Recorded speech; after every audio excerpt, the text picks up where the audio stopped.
Bonjour à tous, j'espère que vous allez bien. Alors en fait, dans cette vidéo, on va parler d'un sujet très important, d'un sujet d'actualité qui nous intéresse tous. Alors en fait, qui est appliqué dans tous les domaines. Alors c'est l'intelligence artificielle. En fait, on va définir tout d'abord c'est quoi l'intelligence artificielle. On va voir quelques domaines d'application.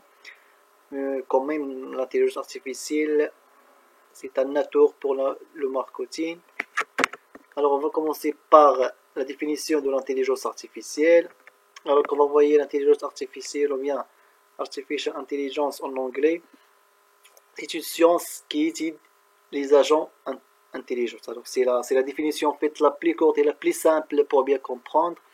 En fait, lorsqu'on parle d'un agent intelligent, ça veut dire un programme intelligent plus une architecture matérielle. Alors lorsqu'on a une architecture en fait matérielle plus un programme de dos qui peut agir, qui peut en fait intervenir et interagir, communiquer avec le monde extérieur, alors on pourra le qualifier comme un agent intelligent. Alors on passe en fait à la définition d'un agent intelligent. Alors en fait nous avons 4 types de définitions qu'on pourra en fait classifier les agents intelligents. Alors la première, c'est en fait un système qui pense comme l'être humain, ça veut dire cognitive. Alors tout système capable de penser comme l'être humain, alors on pourra le qualifier en fait comme l'agent intelligent. Alors la deuxième définition, c'est un système qui agit comme les êtres humains. Alors système passant par le test de Turing. Alors en fait on va discuter par la suite le test de Turing, c'est quoi, comment il est réalisé. Alors c'est la deuxième en fait définition des agents intelligents. Alors la troisième en fait c'est un système qui pense rationnellement en fait, c'est-à-dire il utilise la logique, c'est-à-dire penser logique comme les êtres humains. Et la dernière en fait définition qui ne pourra de qualifier les agents intelligents, c'est en fait c'est un système qui agit rationnellement. Alors pour distinguer entre la troisième définition et la quatrième, alors la troisième il focalise sur la pensée, mais la quatrième c'est-à-dire le comportement de cet agent intelligent.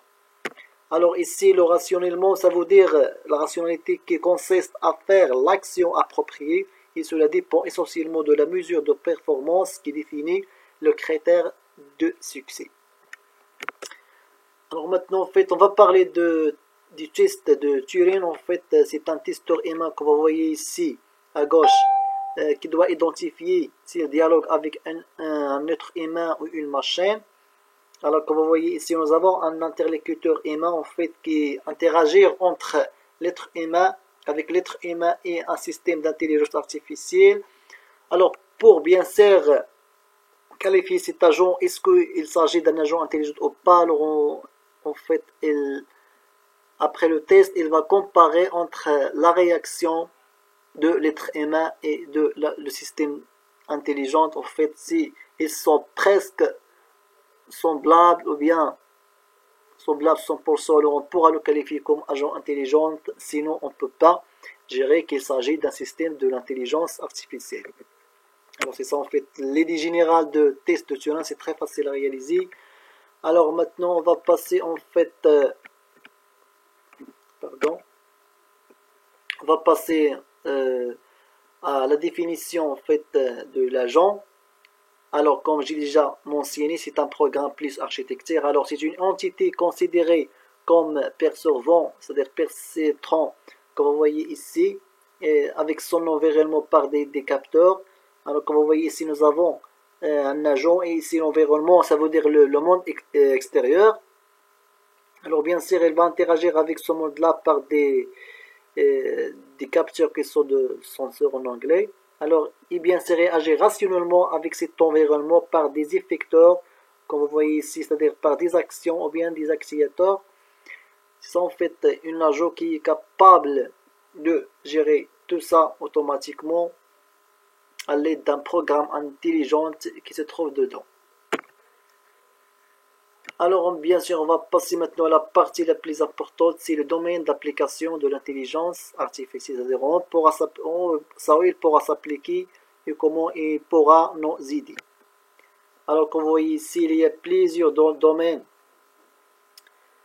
qui pourra être, comme pour appliquer l'intelligence artificielle, alors en commençant par l'environnement, bien sûr, par exemple, pour détecter les facteurs essentiels qui influencent sur les incendies, le feu de serre, etc. Ici, on pourra prévenir les crises du monde à l'aide de l'intelligence artificielle, même la santé, par exemple, déterminer les facteurs qui influencent sur une maladie X ou bien la famine. Il est aussi applicable dans le domaine de la sécurité et justice, dans le secteur public et social, bien sûr, et aussi, sans oublier, la croissance économique. Alors tout ça, on pourra bien sûr appliquer et profiter de l'intelligence artificielle. Et merci pour votre aimable attention. Et n'oubliez pas s'il vous plaît de s'abonner, aimer les vidéos et d'activer la notification pour recevoir toutes les vidéos. À bientôt.